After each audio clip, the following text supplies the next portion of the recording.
Hello and welcome to the Wooden Ball Show. I'm your host, Dave Ball, also known as Blinson on Reddit and @Blinson1 on Twitter. And with me as always, I am joined by my partner in crime here, Blake, known as @ChatMyKirk on Twitter and BTownBomb on Reddit. How you doing there, Blake? Hello, Dave. I'm not doing too bad. Hey, Dave. We're into the month of March. You know what that means in the sports world? What? What's it How mean? about some March Madness? How about some of the NCAA basketball tournament? I am not a fan of basketball, so I do not take part in this event that Well, has and everyone freaking out, apparently. oh, because everyone's lining up to fill out the brackets there. You know what I read? How about this? Okay, the American Gaming Association on Thursday Hmm. released some numbering of what they estimate will be the rough estimate of brackets filled out in the United States. Dave, you want to take a guess on that number? No idea. How about 48 million? There will be 48 million brackets filled out in the United Wow. States. Over 9 billion in wagers, and that 48 million, that is more than the number of votes cast in the 2012 presidential election. People have their priorities straight, it seems like. Yes, yes. Now, normally, and you'd actually find this to be the case with a lot of so-called college basketball fans. I normally don't watch college basketball through most of the regular season, but Mhm. I'm a little bit intrigued during this tournament. I may consider filling out a bracket. I don't know yet, Mhm. but Yeah, I don't fill out a bracket. I don't follow enough college basketball to even consider know who is good and who is bad. So yeah, I'm I'm, not a I'm fan of basketball personally. I'm one of those hockey people that isn't a fan of basketball. yes, I mean, it might I'm have something to do with the team that I would probably root for in any type of basketball is terrible in the professional world. So oh I kind of yes, don't the really pay attention. 76ers, yeah. Oh, Who were rebuilding and then decided to trade away all the stuff they started just to rebuild again. you guys still have what's his name? Nerlens Noel, I think his name is. He's still pretty good. So Yeah, I don't know. there Maybe. Is there he? there's still Noel there. Oh yeah, oh yeah. This season, I don't know. I'm kind of feeling the University of Kentucky. They're currently undefeated right now, Are there? which in basketball that's something. I wouldn't They know. well, 32 and 33 and 0, I believe, is their record currently. So Okay. Yeah, I'm not much help on this topic, so yeah, yeah. uh, just in case there's some college basketball fans that listen to this podcast, there you go. Hmm. There's a shout out to you all. All right, so I guess we'll start with how we picked 2 weeks ago. And I am now sad to say Blake is currently winning 31 to 30. The week after we made our It's still official very pick, close. yeah, I'm still It's down still by one. this is Yeah. This is going to go down to the wire to the very last day of the regular season. It's It's gonna be going to be exciting, the folks. last game of the season is going to be a shootout, and that will make us depend if we tie or if we win. If one of us win. Oh, and we had that flare bet going on. What Hmm. happens if we tie? Should it be we We, both have to change then? We yeah. we both have to go to the. I feel like that's Yeah. Yes. why did I make us agree to this? Because the week after we made the bet official, I start losing. Nice. Hmm.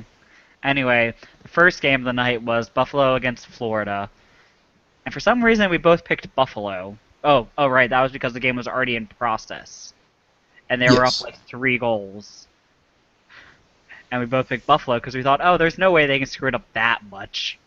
but Florida ended Well, up winning. yeah, we underestimated we We underestimated the underestimated tank. Buffalo's We tank didn't. for We did not understand the tank power. so So yeah, we both got no points for that. Then we had Detroit against Nashville. We thought with Nashville being as good as they were, we would pick them, and Detroit ended up winning, so neither of us got a point. yes, Nashville is on a bit of a downswing currently. It seems like Detroit is a little bit too now. So, but this was 2 weeks ago. I don't know how they were then. I think this may have been, I guess, the beginning of this downslide for Nashville. Mm-hmm. Yeah, they haven't I see they is that they're not first in the Central anymore, are they? Aren't your Blues yes, now, or they were? yes, uh, because of the games in hand. I believe we have two games in hand on Nashville.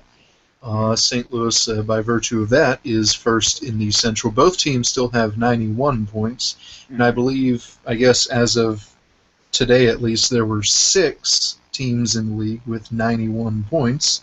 Mm-hmm. I think that's what it was. I think so. Yeah. It's hard to keep track of all that when I don't have it right up in front of me, but I think it's Oh, about 6 right now. Yeah. there's 5. I guess Anaheim won last night, so Yeah. Okay. or recently, so they have 93 now. Oh, okay. But So it the was just a Rangers, change. the Rangers, St. Louis, Montreal, Tampa, and Nashville, they all have 91.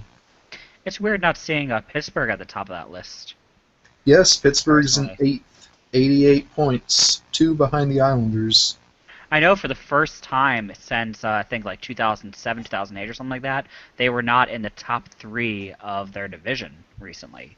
I think they've Wow. since moved back in to the top, but for a while they weren't. Yeah. And I mean, it was a great moment, but no one was actually able to capitalize to kick them out, obviously.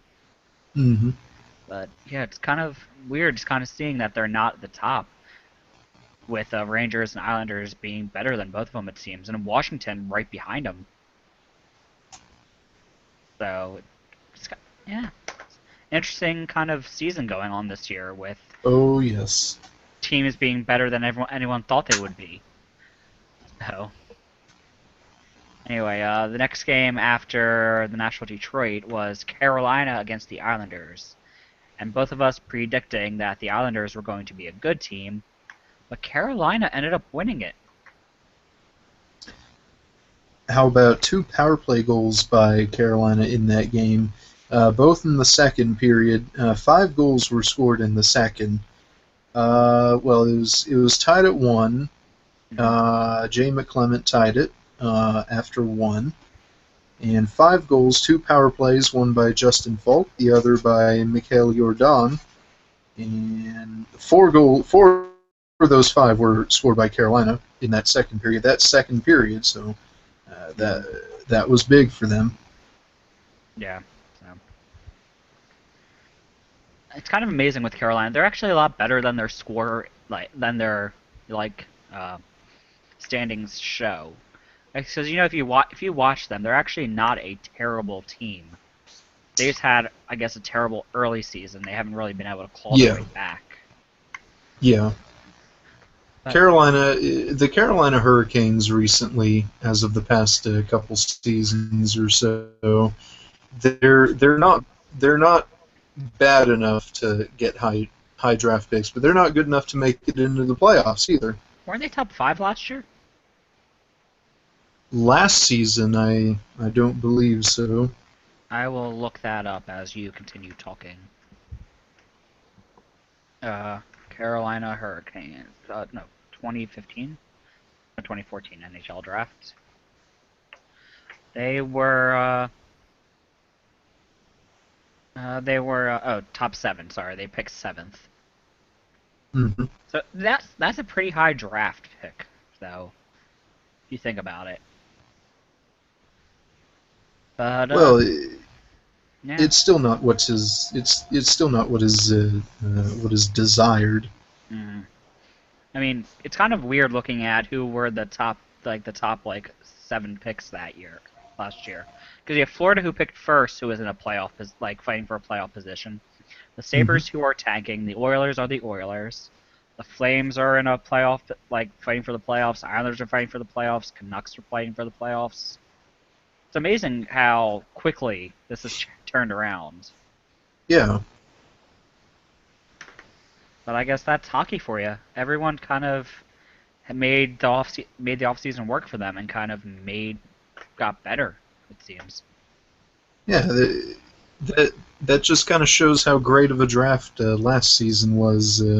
Especially Aaron Ekblad is doing wonders for Florida. Mm-hmm. Calgary, they got Sam Johnny Bennett. Gaudreau. Oh, yeah, Yeah, Bennett. Bennett was first. He was drafted a couple years ago. He was just a free agent. Oh, He was from college. He came over from. wow. He's still so young. My goodness. Yeah, he came over from college. Oh, He's yeah. 20 years old, so he got drafted 2 years ago. Oh, huh. If he was he even drafted, or was he a free agent signing? I'm gonna look that up too. He tells me he was a Yeah. free agent signing Hmm. because of like his shorter stature. Not many people don't really go for the shorter stature type of players. Oh, yeah. He in the fourth round in the 2011 draft. So Ooh, a fourth rounder. Ah. yeah, still it's kind of amazing to watch all these teams kind of turn it around. Anyway, Hmm. we'll go back to what we were doing and talking about. New Jersey against Columbus was next. I picked Columbus and you picked New Jersey, and New Jersey ended up winning. So you had gotten a point for that. A Well, I goal did by not. Andy Green in the first, and Zajac with the empty netter. Corey Schneider gets the 33 save shutout. Mhm. I kind of underestimated how injured Columbus was a little bit there. And by far the best portion of the New Jersey Devils currently has got to be Corey Schneider. Yeah, he is definitely keeping that team technically still in a playoff hunt. Because they are one of the teams that are still technically able to get into the playoffs. With them being right behind the Flyers there, but it's all but done for them, in my opinion. There, So, in my opinion, there's only one other goalie in this league who, when the offense is struggling, can carry their team better than Corey Schneider does. That's Carey Price. mm-hmm. There are very few goalies in this league who can do it as well as Carey Price, but Corey Schneider's he's up there. Mm-hmm. He's definitely a really good goaltender. Hmm. And I'm surprised that when Vancouver traded him, they only got a first round pick for it. I It was believe that one eighth would be Bo overall. Horvat. Yeah, it was eighth overall, I believe. But still, you think he would have gotten a little bit more for his quality.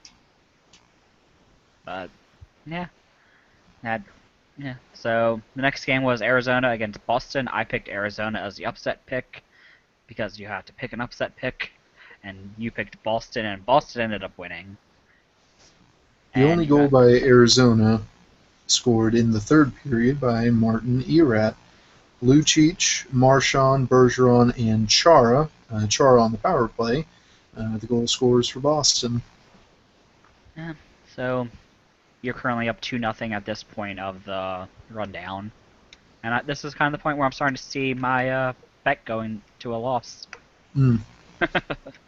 And the next game was Toronto against Montreal, with both of us picking Montreal, with Montreal ended up winning. And stop me if you've heard this with Toronto. Toronto actually outshot Montreal in that game, 30 to Really? 23, Toronto actually out shooting a team? and losing. Yeah, it's usually the other way around for them. Yeah. From personal experience, I've seen that.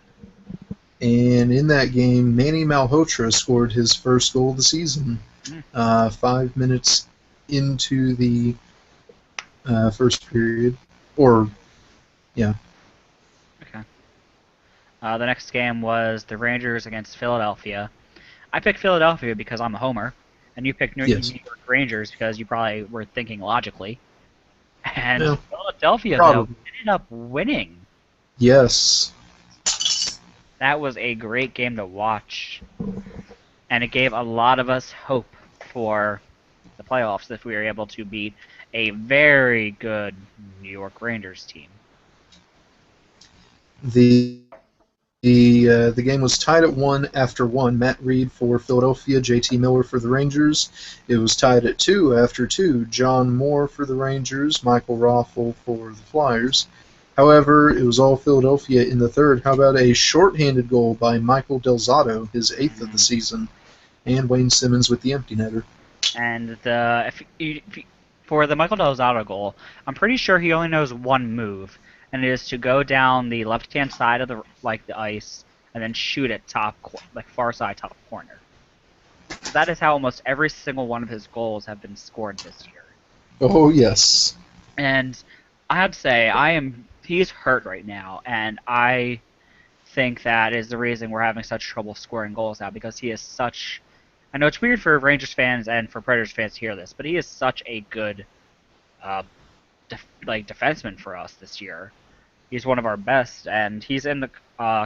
Many fans consider him in the competition for our Barry Ashby Award for the best defenseman on the team, with how well he's played.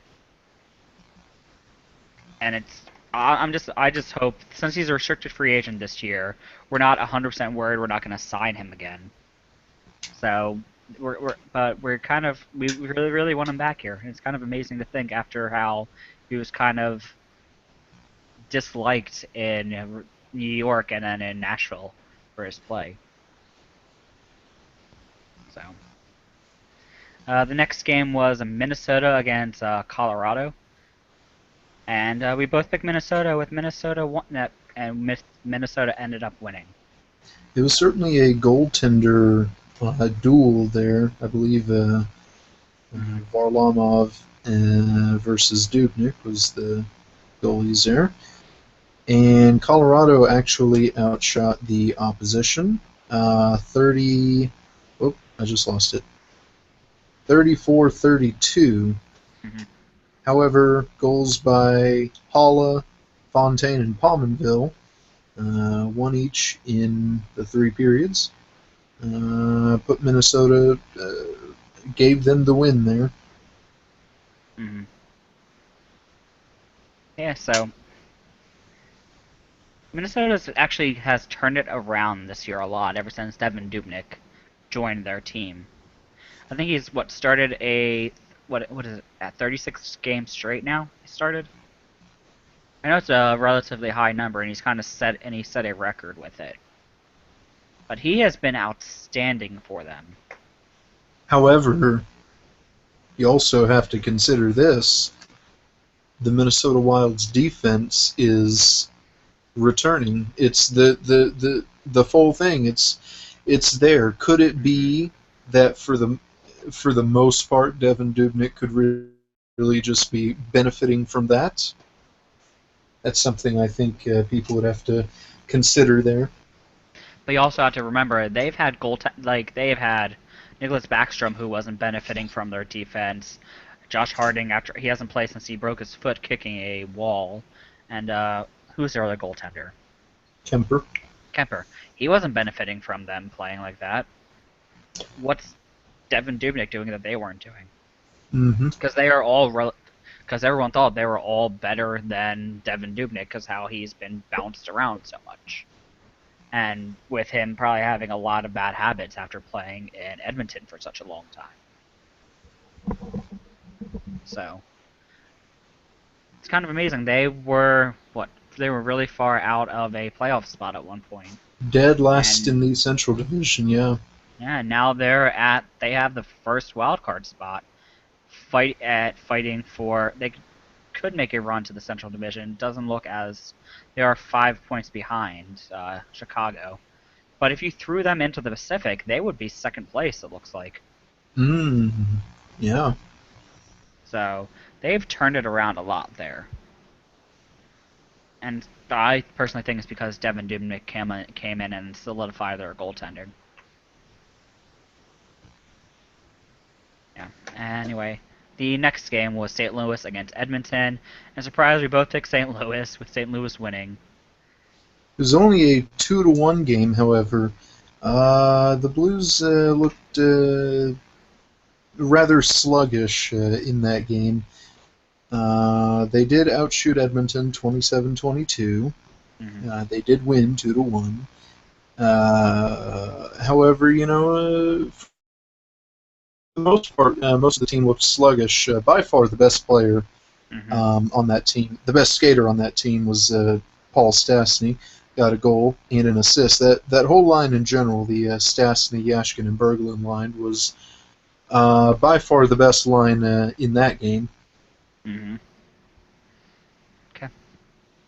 And the last game of the day was Ottawa against San Jose. I picked San Jose because I didn't think they would be able to shark it up any more than they have been.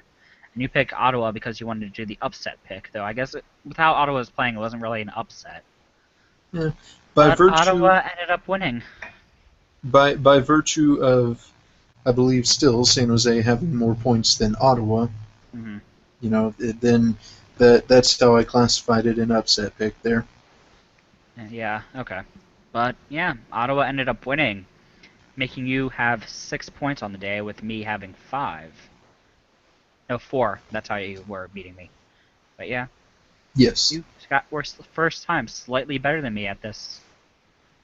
Ottawa scored 2 power play goals in that game. Eric Carlson in the second, and Mike Hoffman. Mike Hoffman had 2 goals in that game, a power play goal and the empty netter. Hmm. And I believe that was another win for Andrew Hammond. How about Andrew Hammond? He is a My fluke goodness. in my opinion. Well, Well, I, I consider him a fluke because he was the goaltender in the AHL that had 3 goals scored on him in 36 seconds. And then, oh no, my sorry, goodness, 21 was seconds. he? 21 seconds. It was 21 seconds. Sorry. Was he that He was goaltender? that goaltender that had three Oh my goals scored. goodness. Yeah. Oh my goodness. And then on top of that, the next time we played and he was in net, he had a goal scored on him in the first 10 seconds. Oh my goodness. He is a fluke. He is nothing more. He is not that good of a goaltender. My I personal mean, opinion, but still. I'm just living in the moment here. So far, this kid is doing wonders for the Ottawa Senators. 9-0-1, I believe, is his record in his first 10 starts. Yeah.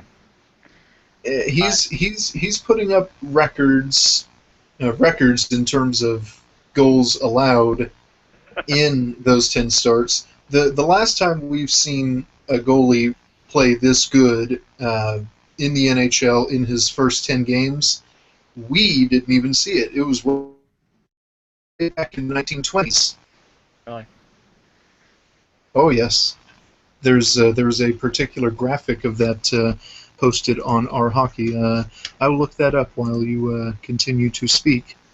Okay, so yeah, I personally do not believe he is as good as this. He is going to come back down to earth soon, and he's going to be terrible because in the AHL he is not that has not that does not have that great of numbers. And if you aren't that good in the AHL, you shouldn't be that good in the NHL. Time and time again, that has been proven. So he is going to come back down to earth soon, and going to fall, and it's dead, and he's going to be sent right back down, in my opinion. I Looking at mean, and I'd actually be inclined to agree with you there. Most It happens a lot in sports, really, too. Most teams get off to hot starts, but then they regress a little. Most Mhm. teams and players. But right now I'm just living in the moment. This is Mhm. amazing to me. Here's the graphic right here. Andrew Hammond right now has 10 starts, and the caption here says starts with 2 goals against or less to begin their career. He's currently tied with this Dolson fellow of Detroit. This Mr. Dolson did this back in the 1928-29 season. Mhm. The current leader in this category, Frank Brimsek, I believe his name is, with the Boston Bruins. In the 1938-39 season, in his first 12 starts, he has allowed 2 goals or fewer. So Andrew Hammond is right there with goalies that, from 70, 80, 90 years ago. Mm-hmm. I am looking up his stats right now, and in the AHL he has a 3.51 goals against average and an 8.98 save percentage. And Oh that's my starting 25 goodness. games. They have another goaltender on their team who has started 22 games and has a 2.53 goals against average and a 9.23 save percentage. So it's just showing that there is a goaltender who has about the same number, started the same number of games as him, and has produced better numbers. So it has to be more on him than the team. You Oh have my another goodness. goaltender there who has started 18 games, 3.52 goals against, so that's about the same as his, but a 9.02 save percentage, so it's also about the same as his. But Especially considering those AHL stats, that I find this even more impressive now. mm-hmm, yeah, Mm. and they are, I think, the dead last in their division. I want to say. I'm looking that up right now, where they stand in the divisional standings. They are fourth in the Eastern Conference. They have 25, 27, and 7 and 1. Uh, what's the word I'm looking for? It's their record. That's the word I was looking for. So they've played 60 games. So they are not a great team, and him having those numbers doesn't help them because it does not look like he is their starting goaltender. It looks like they go a 1A, 1B situation. It Yeah, would he certainly is be. going to come down to earth.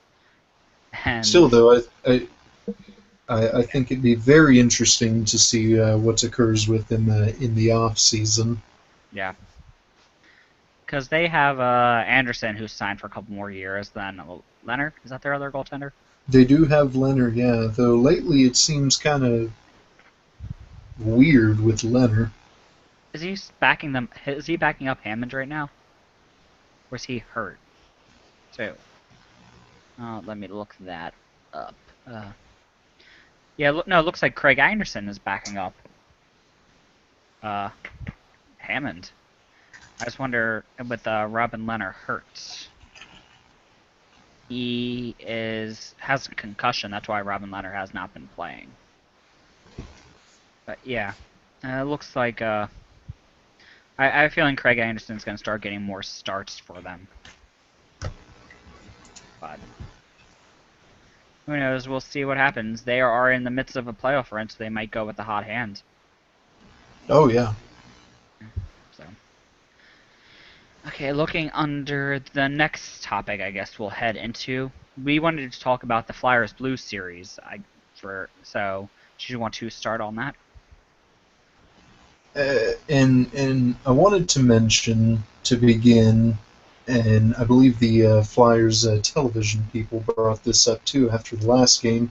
These two games were so strangely similar. Then these two games are so strangely similar to the ones that were played last season. Mm-hmm. I believe the last season was a 3-1 Flyers win in Philadelphia. And also, if I remember correctly, Jaden Schwartz scored both goals in that one in the 4-1 loss in Philadelphia this season. I believe so. I'm not quite. I think that's right. So, but it's kind of amazing to see how these two teams have kind of played against each other. With the Blues being as good as they've been all for a while now, with the Flyers kind of being very inconsistent. It's kind of Mm-hmm. amazing to see how like they parallel each other because the second game, they were both second games this year in St. Louis were shutouts. So Last season, Ryan Miller and Ray Emery put on a show for everyone at the Scottrade Center. Both goalies earned a shutout as they went scoreless into the shootout, with St. Louis winning there. This season, you got Brian Elliott and Chris Mason. Oh, Steve, Steve Mason. I just made the same mistake that the Blues TV people made. They were calling him Chris Mason all night. And they were probably saying it a So, lot then. yeah. So anyway, Steve Mason, Brian Elliott this time. They also put together a great game. Mason had some amazing saves in that Oh my game. My god, goodness. yes. It's kind of a running theme throughout the season how amazing Mason has played and how terrible the Flyers have played in front of him, giving him no support. I saw it posted in on our hockey. There was a thread that went on that had like a base. It was just basically it was a text post that had all the gifs of all the different saves that year, and someone in there put it was not. I think it was a Bruins fan that said it. Mason probably would be in Vezina consideration if he had a competent team in front of him, and I personally agree with that. What are your thoughts Yeah, on that? I don't think that's too far from the truth, really. Yeah. I mean, if you've watched any type of games this year, he is, I think, an even strength save percentage this year. He is only behind Carey Price and Pekka Rinne, and at one point was tied with Henrik Lundqvist for third. I'm not sure after today's game. This was a couple days ago, back when we faced the Blues, so it may have changed since then. But that is amazing company to be part of. Carey Price, Pekka Rinne, Henrik Lundqvist. That's amazing to be in that top four with them. He is top 10 in save percentage, top 10 in goals against average. That's including the power play and the PK, which for the Flyers has been terrible at the PK. And we're I'm kind of sad that we're wasting all his talent right now.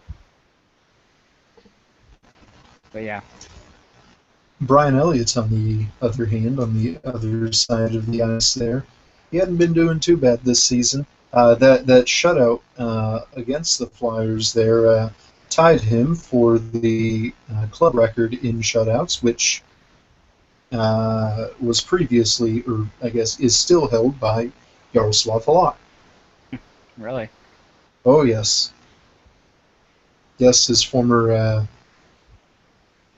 one, his former 1A partner, and we trade him away. So now he's, I guess, Elliott starting to become a little bit more of the bona fide starter. Jake Allen is a decent backup. Mm-hmm. Um, he hadn't been well. He hadn't been too great this season, really, Wasn't he your guys your and goaltender of the future? he was, and I think he still is. But there's that whole, give him experience, play him against some NHL teams. Mm-hmm.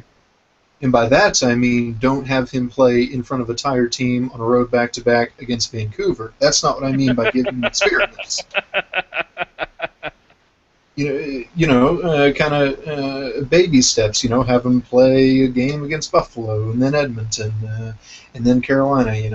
Just kind of work your way up. Kind of get him used to a NHL pace, but terrible teams on top, so you don't have him be shell shocked. Yeah, yeah. But the defense, however, oh goodness, that defense is it's really struggling without Shattenkirk. I think Mm-hmm. Kevin Shattenkirk is by far the most possessive forward on the team. He's put up the best possession stats on the team, and he's also uh, pretty much the quarterback of the power play there. Did you call him a forward, or did I hear that wrong? I think you've heard him as a forward, but he's a defenseman. I may have just heard you Yeah, wrong. Though. oh, I don't know. Yeah, and has Olli Jokin ever suited up for you guys yet? Because I see him on the injured list. Olli Jokinen has. He actually suited up against the Toronto game, yeah. Mm, okay. And he was actually on the fourth line. He replaced Gotch, who was a healthy scratch that game. Mm. I didn't even see Gotch on your what's it called? Your line. Is he? Where's he at now? Did he get sent down? No, I guess he's a healthy scratch again. I saw. Oh goodness, Ken Hitchcock. He's putting Patrick Berglund back on the fourth line Okay, there that could with be it. Ott and Reeves. Yeah, they don't show healthy scratch for some reason on the daily face-off. That could be what I And missed. speaking of lines, while on this topic, Dave, did you see our lines against your team in that last game? I was posting the game thread, but I do not remember seeing the lines. How about Chris Porter being on the first line with Backus and Oshie there? Was he on your first line? I He actually don't remember was. that. So, That he was. I mean, and because of that, they put Steen down to the third line with Stastny. And after that game, I have to say, on one hand, let's not put Chris Porter on the first line again. That didn't work. On the other hand, Steen and Stastny has some wonderful magic. Let's try to work them in on the line again. mhm. Yeah, I think I realized why I didn't see because I was hosting the R Flyers game thread and I did not post any of the lineup because I posted like 5 minutes before the game started. That could be why I Hmm. didn't notice that. But that's weird having him on your top line. At least, well, Yeah, on your top line if you look at the lineup. Him, Backus, and yeah. Oshie are on a line together. The idea behind putting Porter on the first line, from what I gather, was really just intangibles, from what Hitchcock said. Basically saying, we played such a gritty game against Philadelphia, that first game there, that, what better way to counter their grit by putting Chris Porter on the first line? That is not a reason to put someone on the first line. The first line is supposed to be an amazing scoring line. And I'm not sure about Yeah, him, but I don't think he's an amazing scoring player. no, No? he's a decent player, but he's not first line worthy. Nah. So, it may just be they had nowhere else to put him. That kind of seems to be the reason that our players get moved around a lot on my team. Like with Vinny and Ronaldo, we don't really have places to put them. Yeah. So we kind of just throw them at the lineup and hope they stick somewhere. Yeah. The series it's been a fun series between our two teams. They usually are. And with Oh, yes. yeah, so I know our And the teams don't really history have behind the bad. two teams too. You know, I, our I teams don't really have bad blood between them now. When they first started, they hated each other because they were in the same division. And you and guys I are like to remind everyone. yeah, you I guys are the like to reason we got remind rid of all everyone the since. bullies. Yeah, yeah. I like to remind everyone of that since I believe it was you, Dave, that Yeah, brought that to my attention, and then it yeah. made sense. If it wasn't for you guys beating us in the playoffs, we wouldn't have started punching people's faces in. So you can always blame it on the And Blues. and winning cups, by that fashion, We won the So cups, and you guys haven't. How does that just make you feel? How do you feel about being a fan of a team that is the last of the original expansion draft to win a cup? it's certainly a unique experience. I mean, I guess you guys are considered last because the other two of the teams are now dysfunction, with them both kind of turning into the Dallas Stars, though. So, Yes, Minnesota turned into Dallas, and who's the other one? You said uh, two of them. it was they have the California Golden Seals, and who was the other Um, team? I know they kind of merged. There's like teams that merged together into one team, and then split off. mm, Part of them becoming the. I'm trying to remember how it went. There was some merging of stuff, and it was really confusing how it worked out. But you guys are officially the last of the 1967. It was let's see. It was the California Golden Seals, the Kings, the Minnesota North Stars, the Flyers, the Penguins, and the Blues. The Golden uh, Seals yeah. in 1978 merged with the North Stars. So that is how they became Huh. one. That's how it all went down. because they became the Cleveland Barons in '76, and then merged with the Stars in '78. Yeah. One day he will bring the cup home to St. Louis. One day. One day, yeah, eventually, one before I die It will probably be before the is Edmonton is my stops goal. rebuilding. Yeah, just keep thinking this. It'll be before Edmonton stops rebuilding. Probably. They will still be I rebuilding when he wins I'd the hope cup. it would be that I wouldn't want more teams to have to worry about on the march to the cup. Yeah. So So anyway, next topic is there have been a couple injuries that have happened recently. R.J. Umberger's out for the rest of the season with he's getting abdominal surgery. Crosby was a late scratch today. You had three different players on the Lightning getting hurt. I actually don't have that in front of me who it was, but I know one of them was Braden Coburn, who was continuing the trend of players being traded at the trade deadline and then immediately getting hurt.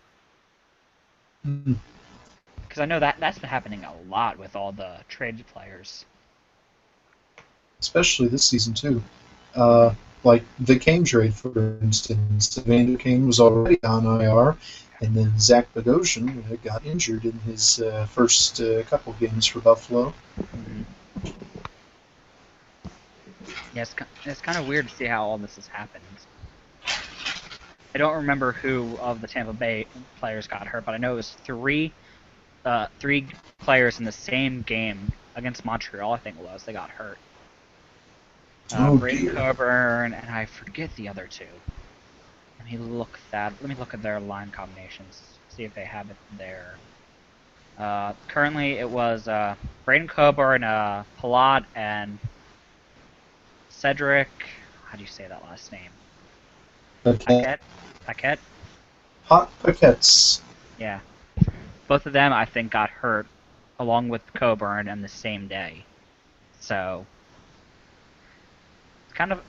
it's kind of weird to see how all the injuries have been going this year. Because we've had this season has been such a weird season. You know, starting off with the mumps outbreak in the NHL, followed up by Columbus being absolutely decimated, Pittsburgh getting hit with a lot of injuries. It's been a Brian weird season. Elliott being injured, ushering in the end of Martin Brodeur's career with a different team. Yeah, that. It's because of that. It's a weird season, definitely. Yeah. And I It's a don't know. silly season, and I actually don't want this season to end. I want this craziness to continue on forever. No, the season needs to be over. I can only take so much heartbreak. Ah, We gotta have Chemo Tiemann and win a cup with Chicago. That's how I want the season to end, and I want it to end now. My team can't have a Chemo Tiemann again. you've come a long way from 2010, Dave. I know, and it kills me. It kills me saying this. You don't know how much it Ne- hurts. You do not understand my pain. I don't think you would have ever thought about saying we have to get Chicago to win the Stanley Cup. Yeah, you don't understand my pain right now. But yeah, he. You can never deserve a cup. Cups are won through hard fought blood, tears, everything. But he, I guess, deserves a cup, even though you can never deserve a cup. And that's my personal opinions again. But yeah, I want him to win. I mean, I guess in some instances, when you say so and so player deserves a cup, that just shows how highly you think of him. You Mm-hmm. want you you want Chemo Timonen to achieve greatness. You know, Yeah, that's just your yeah. way of expressing that. Mm-hmm. Yeah, I guess. Do we want to head into today's games?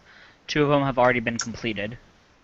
So the game against there was Boston against Pittsburgh. They won with Pittsburgh being shut out 2-0. And that is a great day, Yes. great situation. The Yes, two goal and scorers are. interestingly enough, Oh God. interestingly enough, was before the game. Voice crack. Oh goodness. Was before the game with Sidney Crosby being a late healthy scratch. Yeah, he is a late healthy scratch. Have we ever received word why he was a late healthy scratch?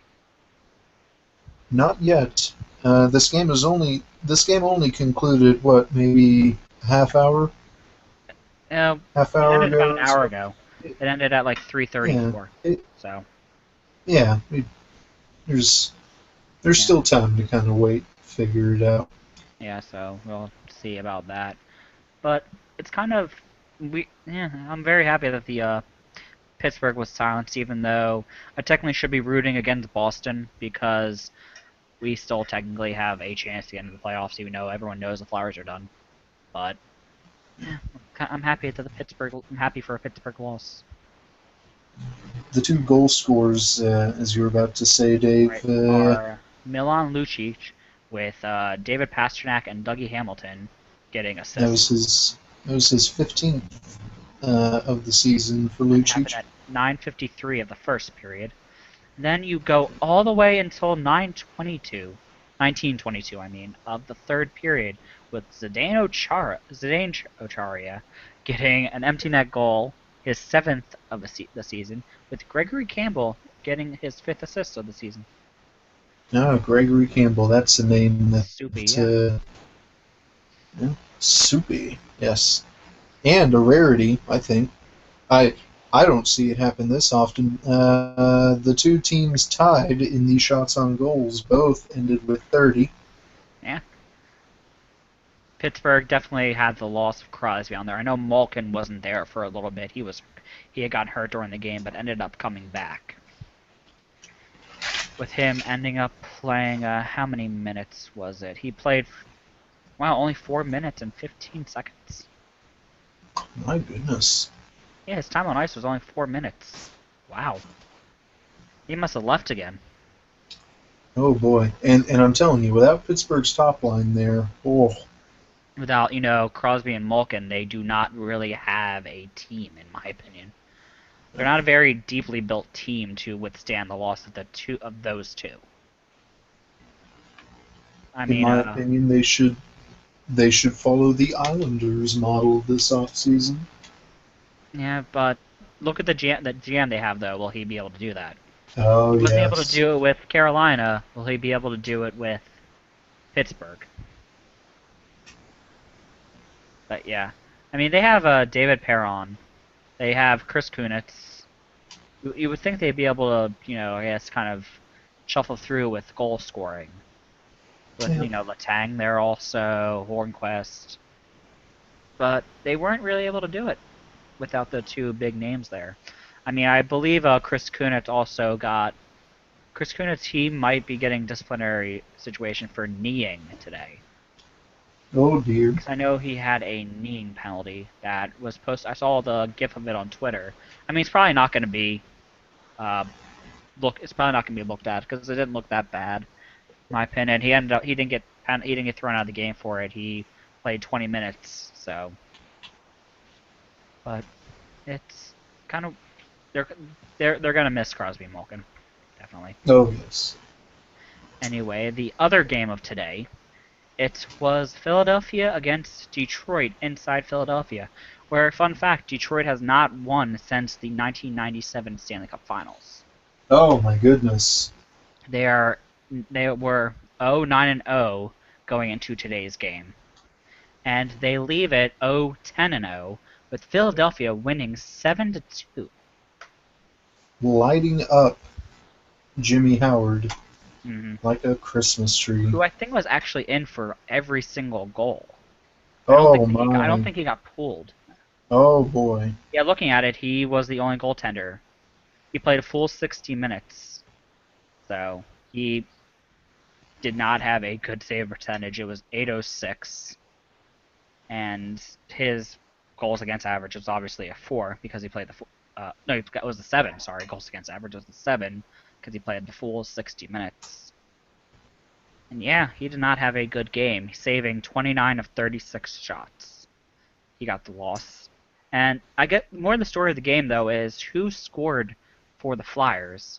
I mean, you had Wayne Simmons, Braden Shen picking up 3 goals, but after that, it was Philadelphia's depth scorers coming to the rescue, with Edouard Bellemare, also known as Pebbles, getting a goal at 8:22 of the third.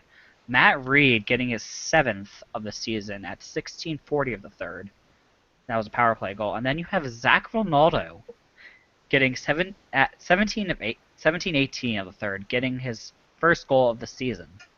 And it was actually not a, dirty goal whatsoever. He skated in, and it was a tic-tac-toe play going right to him, and he just threw it right into the net. Oh my. Yeah, it was a really weird game to watch. And at one point, going into the third period, when Brain Shen scored his third at 11 seconds into the period, it was thought to be a hat trick. But right after all the hats were thrown onto the ice, Lou Nolan, the in-house Philadelphia announcer, announced that the first goal has been changed to Wayne Simmons. Well, So Brain Shen so no longer had his first career hat trick, so and everyone people, wasted their hats. yes. Oh my. hmm But it was a really great game to watch. Philadelphia was all over Detroit. In the second period, they were a little bit outworked and outshot, but they kind of took it over in the third, scoring 4 goals in one period. So Three three of the Flyers goals were on the power play. That one by Simmons, the 13th of the season for Braden Shen in the second, and Matt Reed. Eric Cole on the power play and Justin Abdelkader in the second were the only goal scorers for Detroit. hmm And I just want to point out that in the first period, Philadelphia was somehow able to limit the shots by Detroit to only 4. So they had 4 shots in that first period, which is astounding for a team that's as bad on defense as Philadelphia is. My goodness.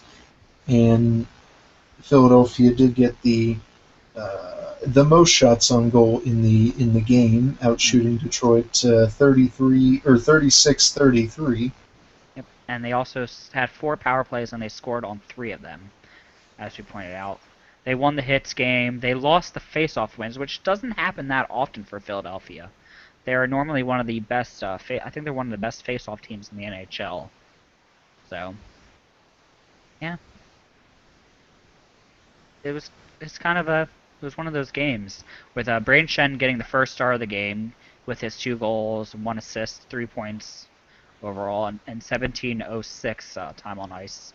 Then you had Claude Giroux getting the second assist, getting the second star with 2 assists in 17:48 of time on ice. And then you have Carlo Carliacovo getting the third star of the game with his 1 assist on 17:05 time on ice. That was certainly a Jeruvy game for Claude. I will never You forget these had to work that in. tones. Those were the best. Yes. You and your pun lovingness.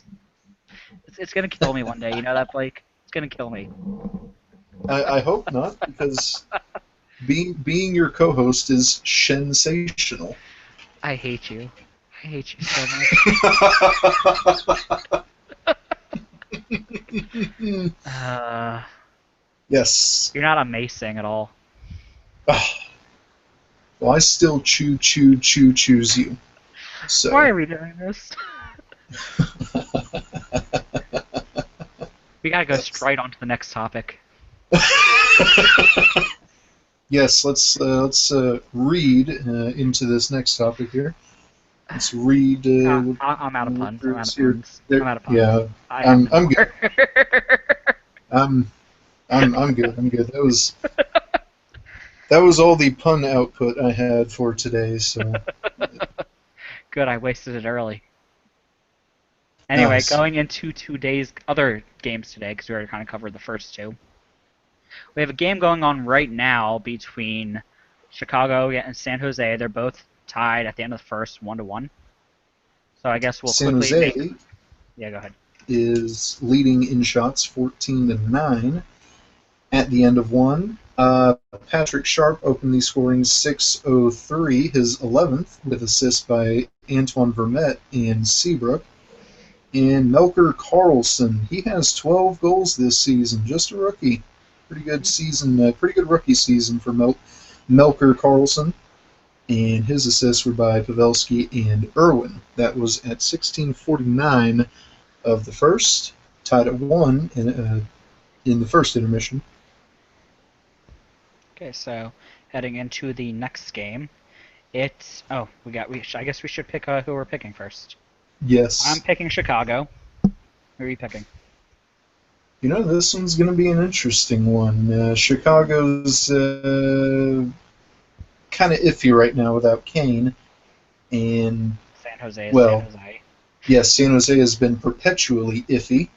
And we didn't talk about what happened in San Jose this past week with Oh, I don't think what's we going did. on between former captain Joe Thornton and the management. Oh. With how did it go? Doug Wilson called out, I think, Joe Thornton at one point, Oh, and Thornton goodness. responded saying he needs to shut his face. So that was a situation that happened today, a Oh, my couple days ago. goodness. Oh, Seems boy. like Joe Thornton might be on his way out of San Jose now. Trying to find out how it actually went. Trying to find the link that we saw. Still, it Which, I was. mean, it it could be what San Jose needs. Uh, Basically, to just kind of hurry up the old people and get them out of here, get Thornton and Marlowe on their way out, so that they can begin this rebuilding process that they are just going to have to begin uh, this off season, really. Mhm. Yes, it looked like the situation between the two of them had to do with Wilson commenting on taking away Joe's C, the captaincy, and it pissed Joe off enough to make him actually reply. So, kind of an interesting situation. Mm-hmm. Anyway, who did you end up saying you're gonna pick? I don't think you said. Ah, I'm. I'll be bold because I think people like it when we're bold with our predictions. I'll go for San Jose on this one. Okay. Antiniemi against Chicago he's pretty good. So I Yep. think So, Antiniemi is the X factor in that one. the next game, New York Rangers against the Buffalo Sabres. Rangers top of their division. Sabres bottom of the league. And I believe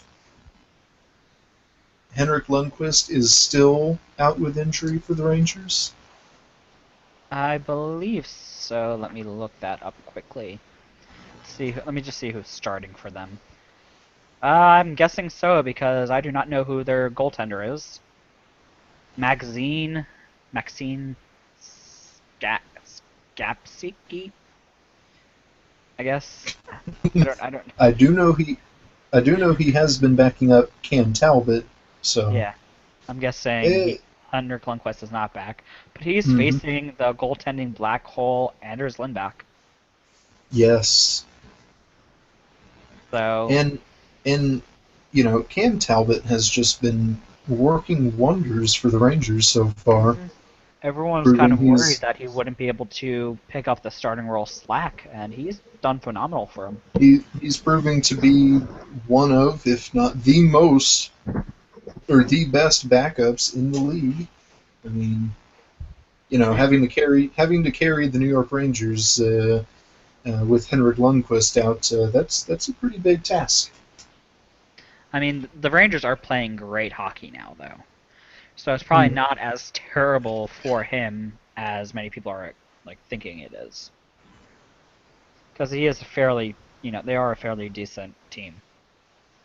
So anyway, it's Rangers against the Buffalo Sabres. I'm picking the Rangers. So who are Yes, you give me the picking? Rangers. You're giving the Rangers. The Okay. tank shall continue. And the next game, Winnipeg against Tampa Bay. Two evenly matched teams, in my opinion. With Oh my goodness, who's? Give me the starting goalies in this game. Pavlik against Andrei Vizhnevsky. You used to know how to pronounce Vasilevsky. Vasilevsky. Why am I the one pronouncing the names? Didn't we already decide that I shouldn't be doing this? Oh, you're the one that's able to I do have cool look notes, though. everything up pretty quickly, so you know Yeah, I do have a lot of bookmarks. you're the one that runs things. So Yeah, you know, that is very much true. You're my usually able to goodness, understand. You're usually able to understand what I'm saying anyway, so yeah, for the most part, yeah. you got to have the symbiotic relationship here to make the show work. So it helps. Yeah. Yeah. Anyway, it's those two goaltenders against each other. Pavlik, not very good. Vasilevsky, he is decent. So in his last Andre game, he Pavlik.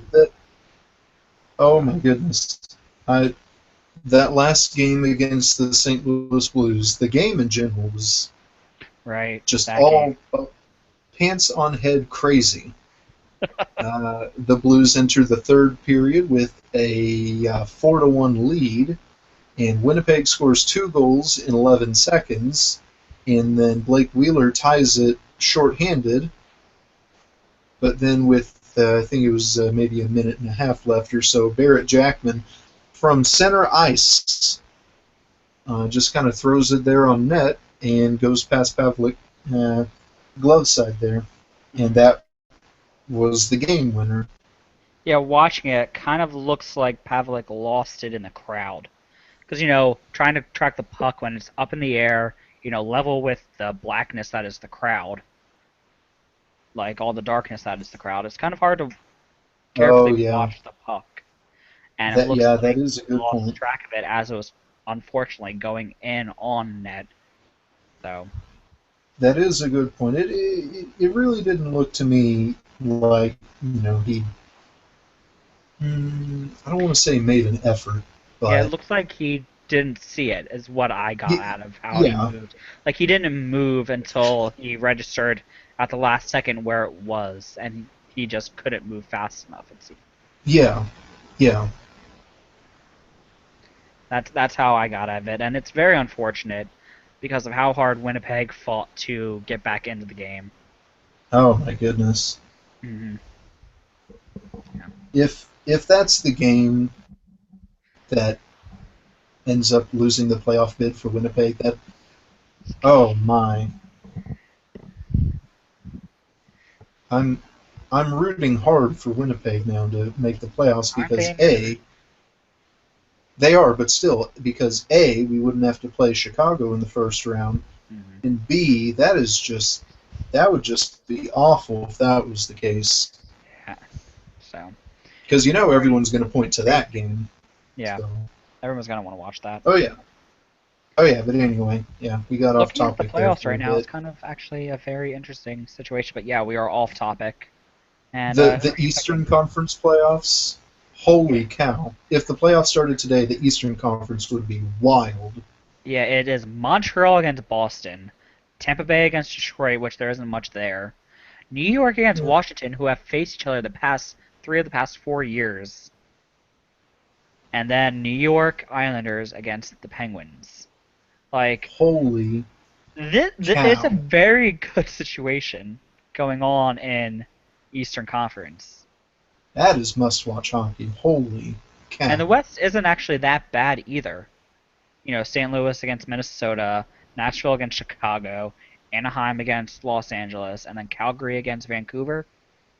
Oh yes, give me these. Let's end the season right now. Come on.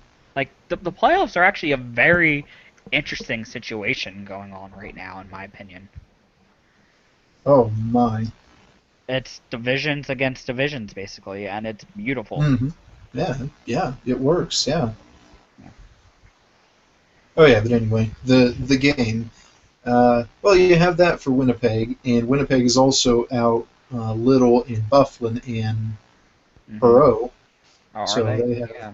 yeah. So their power play is just god awful Mm-hmm. with those players out. Tampa, on the other hand, as you mentioned earlier, they're also contending with some big injuries. So yeah, Mm-hmm. I would agree with you on level teams in that both are severely undermanned. Yeah. So who But are you picking? There we go. Ahead. basically it's going to be a goalie battle, and in in in that regard, give me Andrei Vasilevsky and the Tampa Bay Lightning. Mm-hmm. And I would have to agree with you. Avalik cannot stand up in a goaltender duel.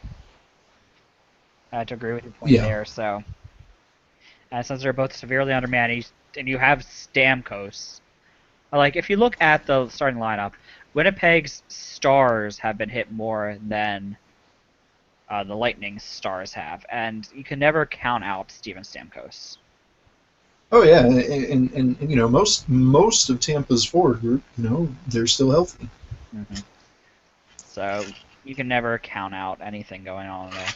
I mean, they do get a big situation with Palat getting hurt, Andre Palat, but I think they can win it out over Winnipeg, who has quite a bit number of players injured. So we're Hmm. both going Tampa Bay on that. So the next game is Montreal against New York Islanders. And That's going to that's a be a good fun. matchup there. That's going to be a fun game Hence to the watch. hence the NBCSN broadcast. Mhm. Two of the top teams in the NHL right now facing off against each other is always going to be a fun uh, pool. Give me But the goaltending. Give me the starting goalies there, Dave. I actually moved away from the page. 1 second, back on it, and it is Carey Price against Michael Neuwirth. Hmm.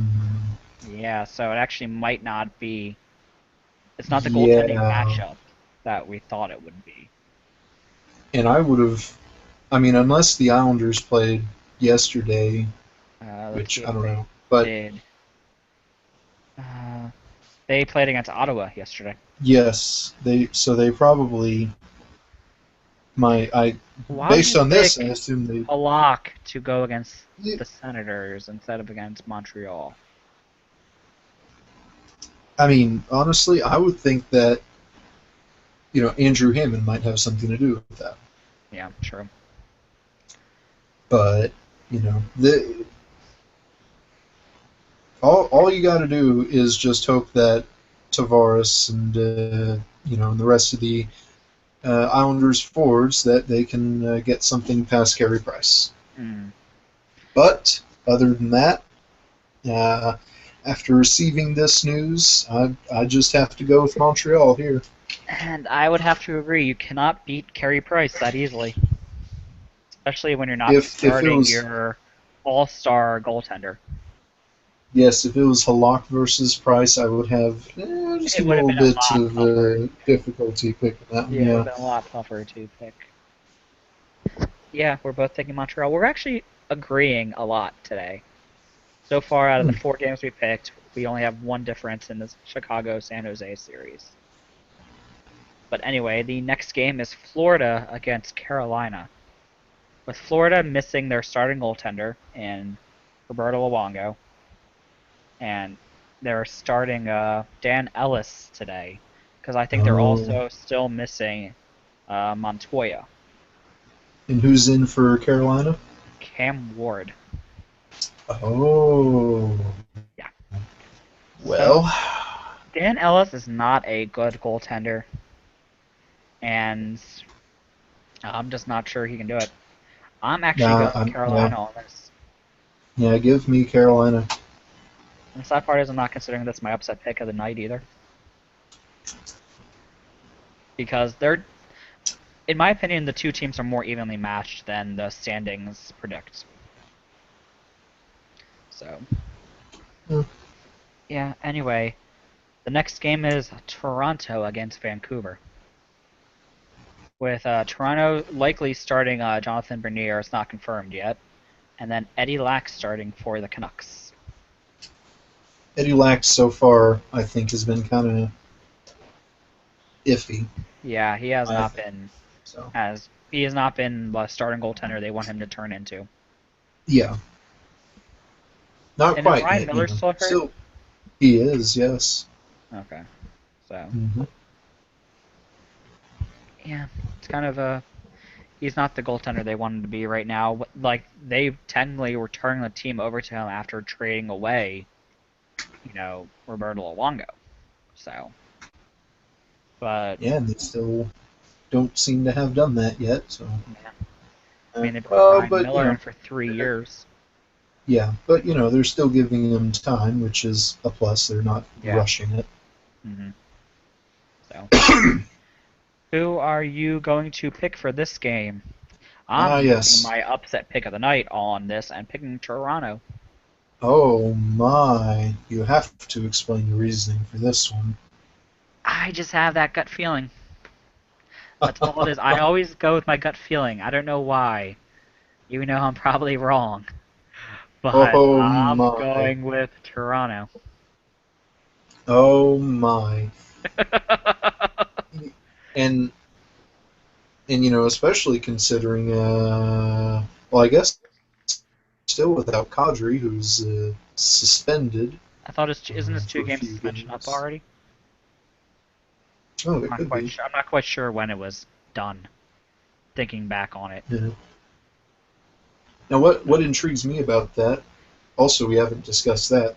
What intrigues me about it is how people are saying it kind of reminds them of the Evander Kane deal.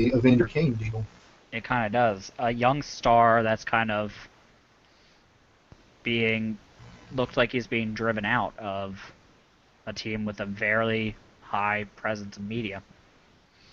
Yeah, and they needed. I don't want They to say what? they were looking for something per Mhm. se, but my goodness, they found something and they are running with it. They find him doing something that they don't like. They suspend him. They're giving him hell for it. But the thing about the difference between the two is there was no teammates that came out and spoke against what was going on. That yeah.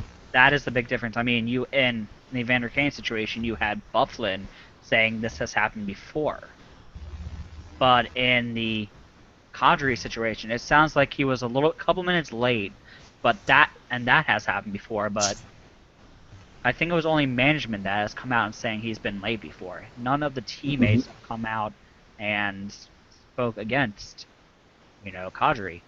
It seems like the team is a lot closer up there because they have to deal with the media presence. And they know Yeah, not to talk about each other.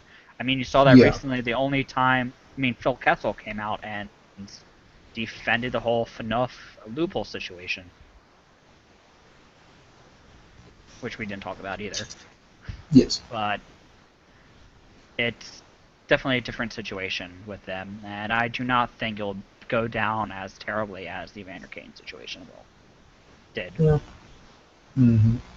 So, but yes, I am Oh picking yes. Toronto. Oh yes. But my pick, safe pick, should be Vancouver. Yes. Mm-hmm. Their top line too. The Sedins with Verbata. That's a pretty potent top line there. Well, Yeah, I don't know why I hate myself for picking it already, but I'm going with it. oh, Anyway, the next game on the list, Minnesota against St. Louis. Mr. Devin Dubnyk, it seems like it is not actually currently reported who is in net for the Wild, but Dubnyk and I is believe first in the lineup in their system, hmm and against Brian Minnesota. Elliott. Yes, Minnesota did play uh, last night a 2-1 loss to Anaheim, hmm and let's see who played for them. It was It was Devin Dubnyk. so he could not be starting tonight, but you never Mm, know who. if they're still in a playoff race, they might want to keep him going, starting for his what, 20, like 30, 30 Yes. something. Yeah. Yeah, sort of the deal with Ottawa and Hammond there. Yeah, hmm you'd want to go with the hot ticket, of course. Starting with that, but if they do start Dubnik, he is going to be tired. And Brian Elliott is, I guess, a little bit more rested recently. Not Yes, sure his if you last guys. start was that Philadelphia game. Yes. Oh, so he's had 4 or 5 day rest Hmm. against a. So I'm going with St. Louis. They are the better team in my opinion, first in their division. So Yeah. Yeah, I'd be inclined to go St. Louis as well. Though I will say it's kind of just a tad bit concerning that okay, maybe I would understand putting Chris Porter on the first line play against Philadelphia, given the reasons Hitchcock gave. mm, But keeping those lines against Minnesota, I'm not too sure about that. hmm But he could change it during the game and scramble it up. You never know. Just which, because the line starts that way doesn't mean it ends that way. yeah, which would be my hope. I don't believe he did that against Philadelphia, though. I mean, with how that game was playing, it was very back and Eh, forth, back and well, forth, yeah, back and yeah, forth. So yeah. it's not like any line was doing terribly enough to want to change them. Hmm. I mean, especially looking at that third period, there was like a sequence there that was just Oh my goodness. oh. Oh, But yeah, we're both picking St. Louis. It seems like. yes. Hmm. And next game, New Jersey Devils against Arizona. Arizona, it's now becoming quite clear, since they're officially out of the playoff race now, the Mm-hmm. third team to be knocked out of playoff contention. They're going all in on the tank, it seems, Really. especially after trading away McCulloch and Yandel and going that route. And Vermont also they traded And for. Vermette, yes. Hmm. Yeah, I mean they're only 6 points out of last place. I mean they do have a game in hand, but still Yes. they could do it. I mean they were on a 11 game losing streak. Was it? And that's where it ended, 11 game losing streak. So they went on a tear recently of losing, and because Give, of that, I am picking New Jersey. give me the starting goalies here. The starting goaltending is Corey Schneider, and for the Coyotes, it is unconfirmed, but Mike Smith is first on their depth chart. Hmm. And it probably won't be confirmed for a little bit because the game is at 9 p.m. Eastern. This one, this one shall be my upset pick. Gut feeling Mm, still. Give me the Arizona Coyotes. okay. So it's just the gut feeling. Somehow, I believe the Coyotes' offense is still good enough to break through the Devils' defense. Okay. And the next game is Calgary against Colorado. Kari Ramo against Semyon Varlamov. Hmm. In Colorado, no pun intended, they're hot right now. Are they? Oh yes, they're well. Well, more specifically, I believe they're in the wild card race at the moment. Out of the oh no, actually, yeah, they're second in the Pacific right now. They do only lead Vancouver by a point, and they are down by 12 to Anaheim. But Did you say Colorado or Calgary? It sounded like you said Calgary. Colorado was hot. Oh, I could have said. Oh, I could have said That's why I Colorado. was very confused about the situation. Oh, well, no, just Okay. Calgary, no pun intended, is the one that is hot right now. Okay, I can agree with that. So, yes. I hope I didn't say Colorado. I'd have to. I'm gonna have to go back and listen to that one now. Oh, I mean, it could just be me. I do have trouble hearing at times, I guess. But yeah, yeah, I'm going Calgary. yeah. Give me Calgary there. Varlamov might be able to make it a close game still, but Mhm. you know, the rest of the Avalanche. Yeah, so. And the last game of the night, Nashville against the Kings. Neither goaltender has been Mm, confirmed, but Pekka Rinne and Jonathan Quick are both first on their depth charts. it it's got to be Rene and Quick. Yeah. Did either team play yesterday? Neither team played Yep. yesterday. They have, I believe, both played Thursday. Looking at Yes, both March played 12th. Thursday. So Okay. yes, Yeah, they're both good teams. They both in the playoffs right now, I think. Yes, yes. Kings barely holding on with 79. Nashville is again Nashville is again tied for first currently in the Central. Yep. Well, tied for first in points. Again, St. Louis has 2 games in hand. Yeah, and then the Kings are barely hanging on to a second wild card spot, with Winnipeg and San Jose right behind them.